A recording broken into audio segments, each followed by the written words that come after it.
प्रिय छात्र, स्वागत है आपको एसके जीके जीएस क्लासेस में। पिछले वीडियो में हमने सिंधु सभ्यता के ऑब्जेक्टिव क्वेश्चन के बारे में बात किए थे। आज हम बात करेंगे ऑनलाइनर क्वेश्चन में। यह है आदि ऐतिहासिक काल के सिंधु सभ्यता।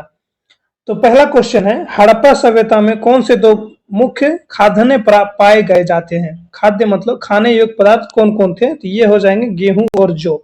गेहूं और जौ थे खाद्य पदार्थ थे।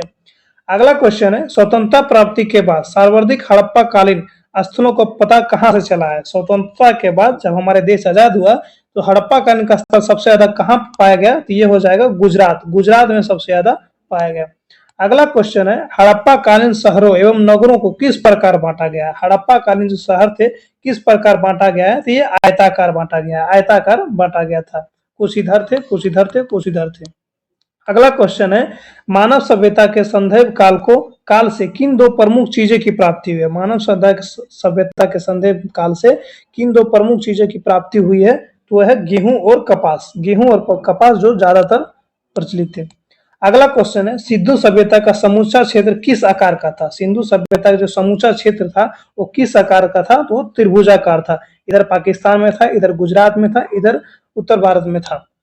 त्रिभुजाकार आकार में पाया गया था। अगला क्वेश्चन है, हड़प्पा सभ्यता का पूरा क्षेत्रफल कितना है? हड़प्पा सभ्यता का जो पूरा क्षेत्रफल है वो कितना है? तो 1,29,96,000 वर्ग किलोमीटर है। अगला क्वेश्चन है, अब तक हड़प्पा संस्कृति के लगभग कितने स्थलों का पता लग चुका है? अब तक जो हड़प्पा संस्कृति के कितने स्थल थे, कितने स्थल को पता चल गया है? तो 100 से भी ज्यादा स्थलों का पता चल गया है। अगला क्वेश्चन है, हड़प्पा संस्कृति के मुख्य विशेषता क्या थी? हड़प्पा जो शहरी थी इसकी मुख्य विशेषता क्या था? नगर योजना प्रणाली इसकी मुख्य विशेषता थी। अगला क्वेश्चन है, मोहनजोदड़ो का सबसे महत्वपूर्ण सार्वजनिक स्थल कौन था? मोहनजोदड़ो में सबसे जो महत्वपूर्ण जो स्थल थे वो क्या थे? तो विशाल स्नानागार था, जो नहाने का घर था और बहुत बड़ा फेमस जगह था। अगला क्वेश्चन है, मोहनजोदड़ो की सबसे बड़ी इमारत कौन सी थी? मोहनजोदड़ो में जो सबसे बड़ी इमारत थी वो अन्नागार थी, जो गोडाउन जिसको हम लोग कहते हैं, जो सबसे बड़ी इमारत थी। अगला क्वेश्चन है, हड़प्पा वासियों के लोग किससे बने हल का प्रयोग करते थे? हड़प्पा के लोग जो थे वो हल जो जोतने के काम आते थे, तो किसके बने हुए थे? वो लकड़ी के बने हुए थे। आज भी हम लोग गांव में प्रयोग नहीं करते हैं, लेकिन पहले के लोग लकड़ी के हल प्रयोग करते हैं। आजकल तो ट्रैक्टर आ गया है हमारे गाँव में। अगला क्वेश्चन है, सबसे पहले कपास पैदा करने का श्रेय किन लोगों को जाता है? सबसे पहले कपास पैदा मतलब उपजन किए हैं वो किनको श्रेय मिला जाता है? तो सिंधु वासियों को श्रेय दिया जाता है। सिंधु वासियों ने कपास की खोज की थी। अगला क्वेश्चन है, कपास को यूनानी के लोग किस नाम से पुकारते थे? सिंडन बने हुए सूती कपड़ों का एक टुकड़ी कहां से मिला है? ये जो टुकड़ी जो मिला था वो मोहनजोदड़ो से मिला था। यूनानी उसे सिंडन के नाम से भी जाना जाते थे। अगला क्वेश्चन है, मेसोपोटामिया अभिलेखों में सिंधु क्षेत्र का प्राचीन नाम क्या पाया जाता है? मेसोपोटामिया अभिलेख में जो सिंधु क्षेत्र का प्राचीन नाम है वो क्या है? ये मेहुल के नाम से जाना जाता है। अगला क्वेश्चन है, हड़प्पा संस्कृति के लगभग सभी मकान किस आकार में पाए गए हैं? हड़प्पा संस्कृति के सभी मकान थे तो किस आकार में पाए गए हैं? तो आयताकार के रूप में पाया गया है। अगला क्वेश्चन है, हड़प्पा नगर की संरचना कितने किलोमीटर के घेरे में फैली है? हड़प्पा नगर जो है इसकी कितने किलोमीटर घेरे में फैली गई है? तो 5 किलोमीटर के आसपास में फैली थी। अगला क्वेश्चन है, ऐसा कौन सा स्थल है जहां से उत्तर हड़प्पा अवस्था में पकाई ईंट का प्रमाण मिला है? जो पकाई ईंट का जो घर बना है ये उत्तर अवस्था में कहां पे मिली गई है? तो भगवानापुर में मिला था। अगला क्वेश्चन है, चावल के उत्पादन के साक्ष्य कहां से प्राप्त हुई है? चावल का जो उत्पादन है कहां से प्राप्त की है? ये रंगपुर और लोथल से प्राप्त की गई है। अगला क्वेश्चन है, भारत में सबसे बड़ा हड़प्पा कालीन स्थल था? भारत में जो सबसे बड़ा हड़प्पा कालीन स्थल था वो धोलावीरा था, जो गुजरात में स्थित है। अगला क्वेश्चन है, एकमात्र हड़प्पा कालीन स्थल जो त्रिस्तरीय था, जो हड़प्पा कालीन त्रिस्तरीय थे जो एकमात्र था वो धोलावीरा था, जो त्रिस्तरीय के अंग में नहीं था। अगला क्वेश्चन है, हड़प्पा काल की ज्यादातर मोहरें किस प्रकार की होती थी? जो मोहरें थी वो किस आकार की होती थी? वो वर्गाकार होती थी।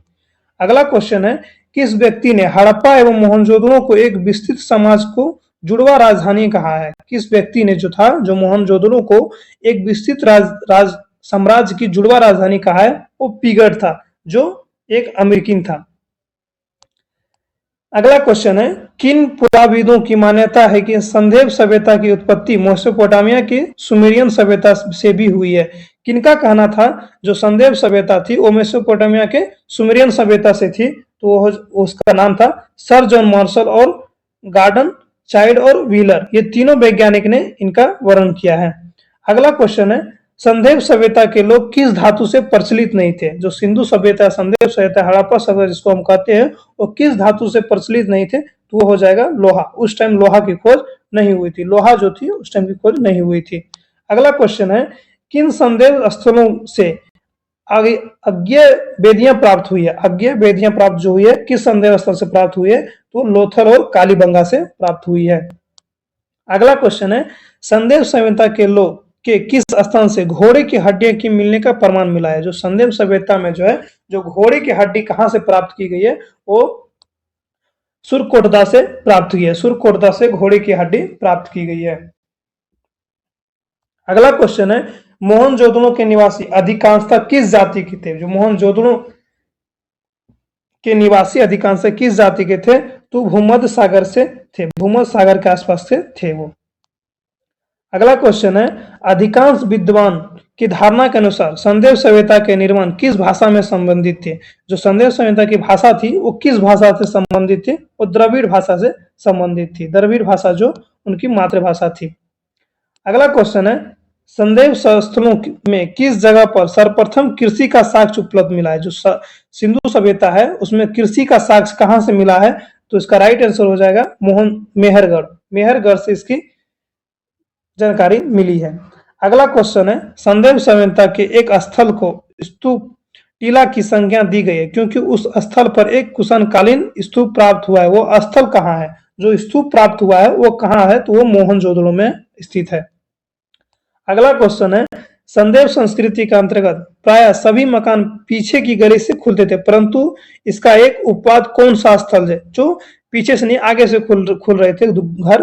वो कहाँ था? तो वो लोथल में था स्थित। लोथल में जो था इसका विपरीत था। अगला क्वेश्चन है, किस स्थान पर फर्श के निमित्त अलंकृत ईंटों का प्रयोग किया गया? जो ईंटे पे जो डिजाइन किया गया घर था वो कहाँ पे बनाया गया था? तो कालीबंगा में बनाया गया था। अगला क्वेश्चन है, संदेव सभ्यता का ऐसा कौन सा पुरातात्विक स्थल है जो पुरातत्वविदों के मतानुसार 7 बार उजड़ कर बसा था? ऐसा कौन सा जगह था जो 7 बार बनने के बाद भी उजड़ा था और फिर से बना था? वो कौन था? तो वो मोहनजोदड़ो था, इसीलिए वो ज्यादा विकसित था। अगला क्वेश्चन है, जिस टीले पर हड़प्पा का दुर्ग बना था वह व्हीलर ने किस नाम से पुकारा? व्हीलर जो एक वैज्ञानिक थे उसे किस नाम से पुकारा था? तो माउंट एबी के नाम से पुकारा था। अगला क्वेश्चन है, किन इतिहासकारों का मत है कि संदेव सभ्यता विदेशी आक्रमण या आर्य के आक्रमण से नष्ट हुआ?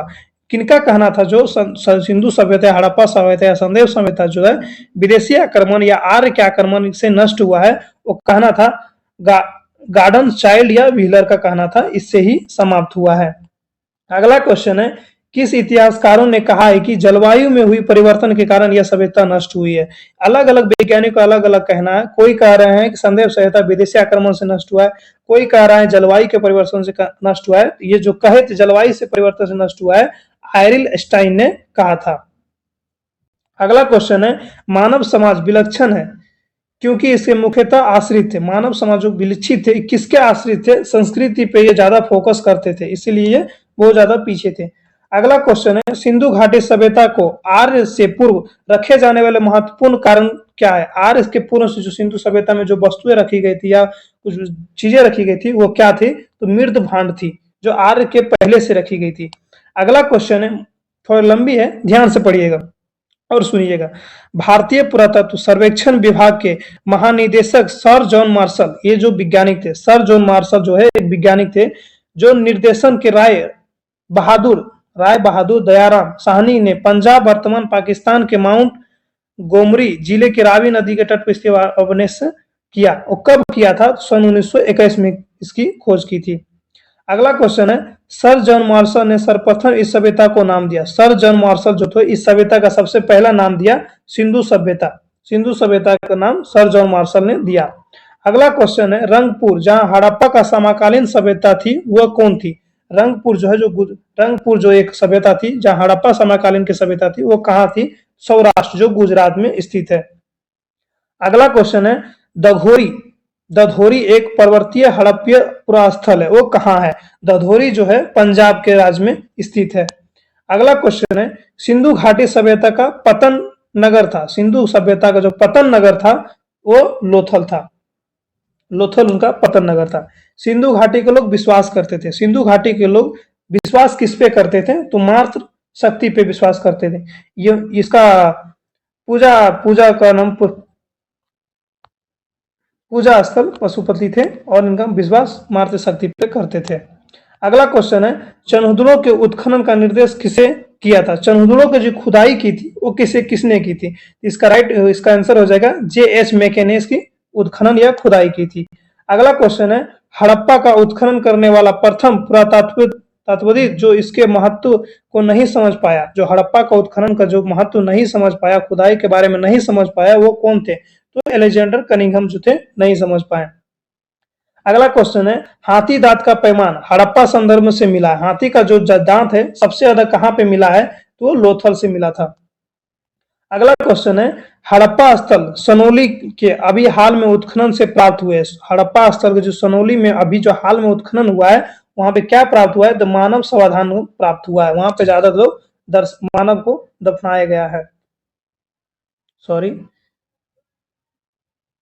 थोड़ा मेरा फोन लैग हो रहा है, 1 मिनट वेट कीजिएगा।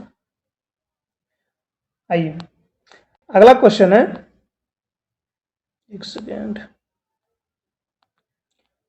अगला क्वेश्चन है, जिस पशु का अवशेष सिंधु घाटी सभ्यता से प्राप्त नहीं हुआ, कौन सी पशु है जिसे सिंधु घाटी सभ्यता से प्राप्त नहीं की गई है, तो वो शेर तथा गाय को प्राप्त नहीं हुई थी। वहां पे शेर तथा गाय प्राप्ति नहीं हुई थी।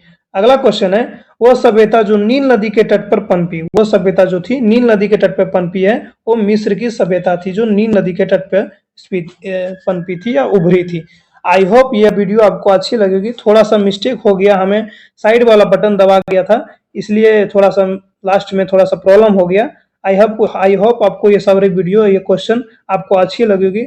मुझे उम्मीद है कि आपको ये सारी वीडियो अच्छी लगी होगी, तो आप हमें लाइक करेंगे, शेयर करेंगे और हमें मोटिवेट करेंगे ताकि हम आगे इसी तरह वीडियो बना सकें।